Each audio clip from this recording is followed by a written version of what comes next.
over the NFL's problems any day. Are there other guys you consider for that role? Hughes, or was the timing just right?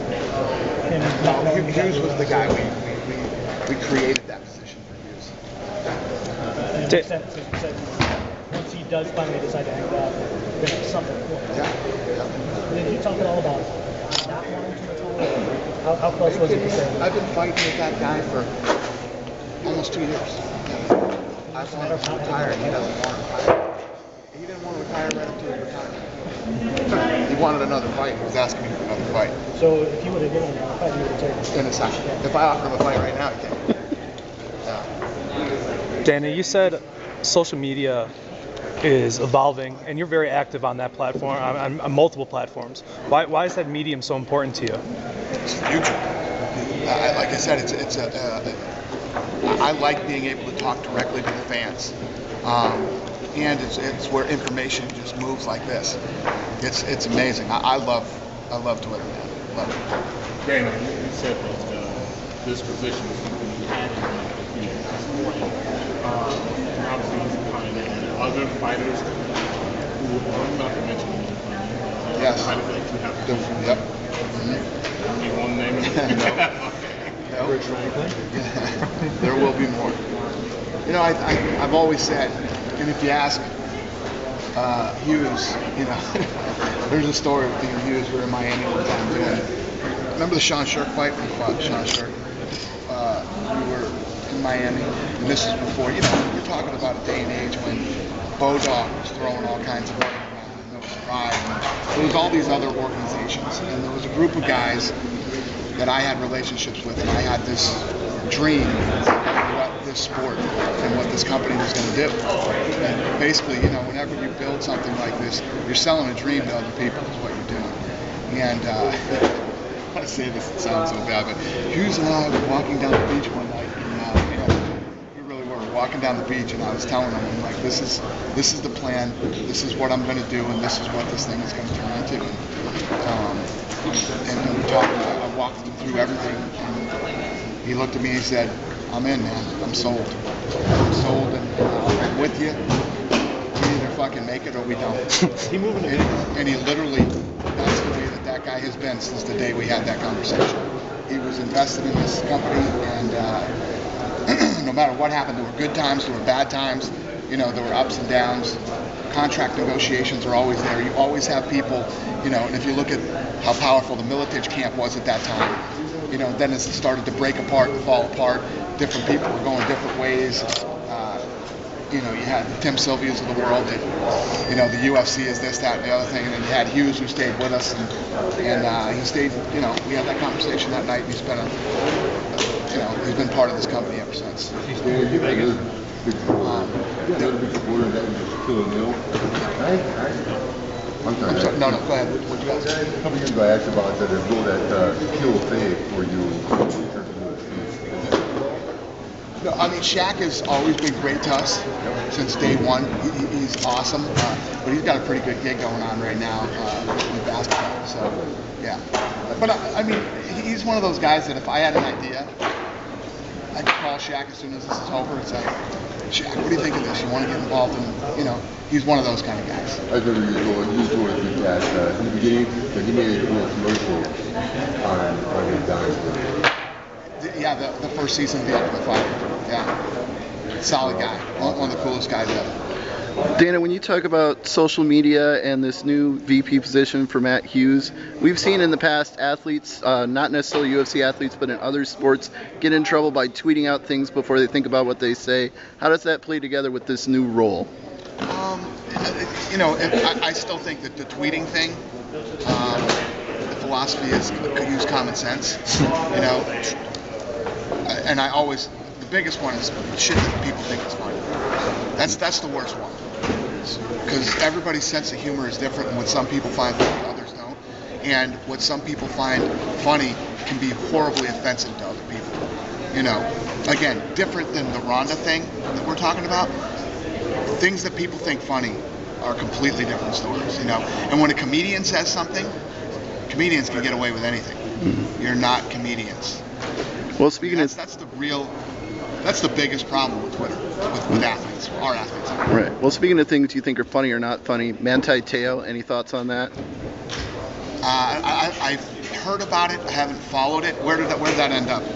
He knew about it, or he didn't know? He was due it. He extended it a little bit longer himself by, but he was due it. Question about Rampage. It's weird, but whatever. I think that's the media. The media got a little burned on that one, and I think they kind of wanted to go after him. Is it weird? It's the weirdest thing I've ever heard, but, Question about Rampage. You are following boxing. He thinks he can make the name in boxing. He made more than $50 million fighting as an MMA fighter. I cover him in boxing for 20 years. I don't think they can make fraction of it. From 2007 to 2012, Andy took a year off to film the movie. He made $15.2 million. I saw a statement he made today that skateboarders make more than him. I know a lot of skateboarders. I actually hang out with He also mentioned that he wants to make the money the fighters are making, and he used the example of Pacquiao and Mayweather, but he doesn't know what everybody else is making. The fighters are fighting for $100,000 on HBO. You know how many boxers I know that want to come over here and fight? I'm sure a lot. It's true. Listen, this is one of those cases where everybody always thinks the grass is greener on the other side, and you get to the other side and you're like, shit, this isn't what I thought it was going to be. I also saw he made a statement where boxers don't even have to train as hard as we do. That's just craziness, If you believe that, if you believe that boxers don't train as hard as guys train, it's two completely different sports. It's two different sports, but each guy trains as hard. And to think that, I got some of these guys who fight for me that think they can just walk into boxing and they're going to be a world champion in boxing. That's going to happen. You are absolutely delusional. I mean, Kimbo Slice was here for a while, and we tried the Kimbo thing, and they were talking about bringing Kimbo into boxing. You haven't heard any, he fought a couple of small fights. You haven't heard anything else about Kimbo boxing anymore. Boxing is a very tough business. If you think it's bad over here, wait till you get over there. You said yesterday that the bridge burned. You and him, but the UFC and him. Any chance after Saturday that you guys would offer him? Yeah, there is. It's just, the thing is with Rampage is Rampage makes these,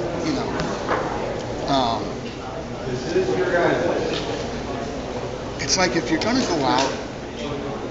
go out and you want to say all this stuff about the UFC, we know who we are, we know what we do, we know what you can pay, we know, okay, you made 15.2, but you wanted 100, that's always going to be the case.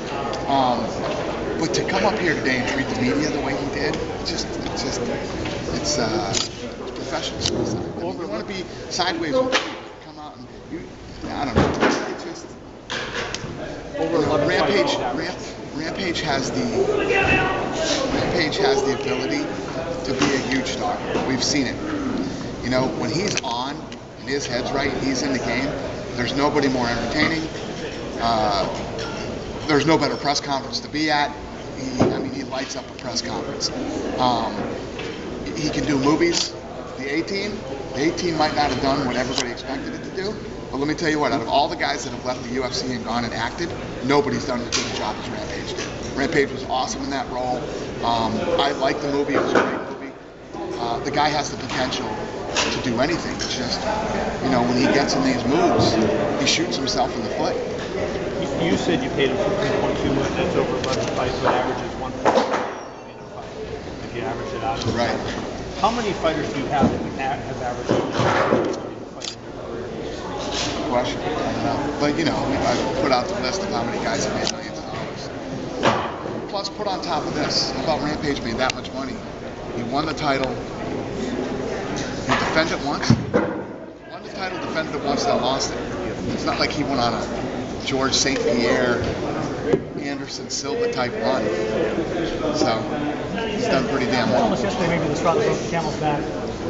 You guys felt like reacting to the situation. You wanted to take that fight. We rebounded from that. We were cool after that. I was pissed at the time.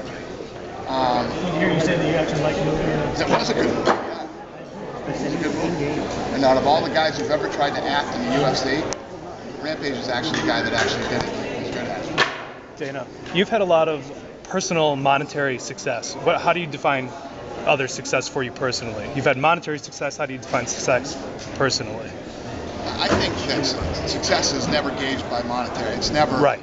never money. It's about how happy are you. You know, I've been doing this now for 15 years, meaning mixed martial arts, and I love it just as much as I did the first day. So to me, that's success. Success is being able to do something you love doing every day and loving it as much as you did the first day. Thank you. Dana, how are you feeling now after the surgery for the Meniere's disease? Are you doing well? You know, you're never going to hear me sit here and say, oh, boo-hoo this, boo-hoo that. I have this thing. There is no cure. I'm going to have it for the rest of my life. And, you know, everybody was bitching at me and telling me not to fly this week. You just had the surgery last Tuesday. You can't fly, this and that. This thing isn't going to dictate what I do. I'm going to dictate. It's like me and my ear are two different people now. My ear's fucking trying to make me do something that I don't want to do. Well, my ear's going to do what I fucking want to do, not what, you know what I mean? Yeah. That's the way I'm looking at this thing. I'm in a personal fight every day with this fucking ear, and I'm going to win. All right. And That's the way I look at it. And can you give us a quick comment on Josh Barnett as saying he signed with UFC yet? Is that in the works right now? He has not, and we'll see what happens. I think we will. We'll see. We'll see how it goes. All right.